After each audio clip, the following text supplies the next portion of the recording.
So today I want to talk about this growth chart and how it goes from a blank piece of wood to this.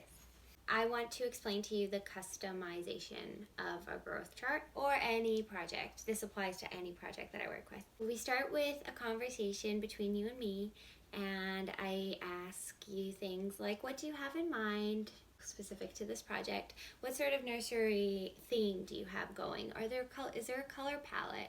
Is it very busy? Is it minimal? Do you want a sort of sketchy, cartoony style or more realistic? And then we get into the budget. So the budget is usually the first thing that I need to know because time is money. And the more animals on it, that means the more expensive it will be, right? Coffee. We get through the budget and then we get to designing. The way this one went was, I want all the animals to be cute. I don't want any scary ones, and I really don't like birds. Did you catch the penguin on there? So she said, oh, penguins are not really a bird. They're like chickens because they don't fly. Penguins on there. You know why? So we didn't discriminate birds, that's why. And so no judgments. So we went with like maybe a list of 20 animals at this point, and then it was process of elimination of which ones are the most important to you. Then she slipped in, oh yeah, my husband, he likes Calvin and Hobbes. So he was wondering if we could slip that in there.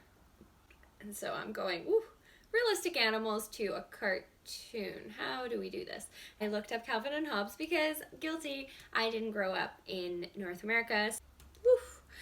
I Googled it and there was the tiger and the boy, Calvin and Hobbes, laying down reading a book. And so, boom, I got an idea. The book could come to life and these animals kind of come out from the story. So this is what I proposed to her and she's like, oh yeah, go for it. All right, cool. Now I had to execute and actually make it happen. So I looked up some quotes from Calvin and Hobbes and I really liked this one because it talks about growth and being little.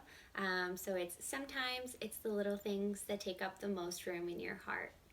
And so I thought it's perfect. They live in an apartment, so the apartment is completely taken over with baby stuff, aka the little things that take up the most room.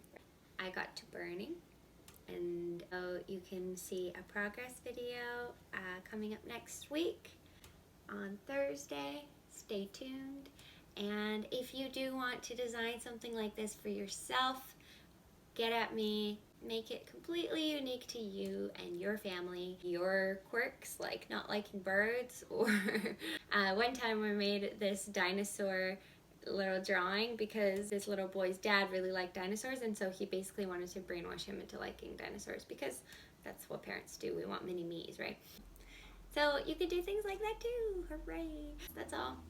Have a good one.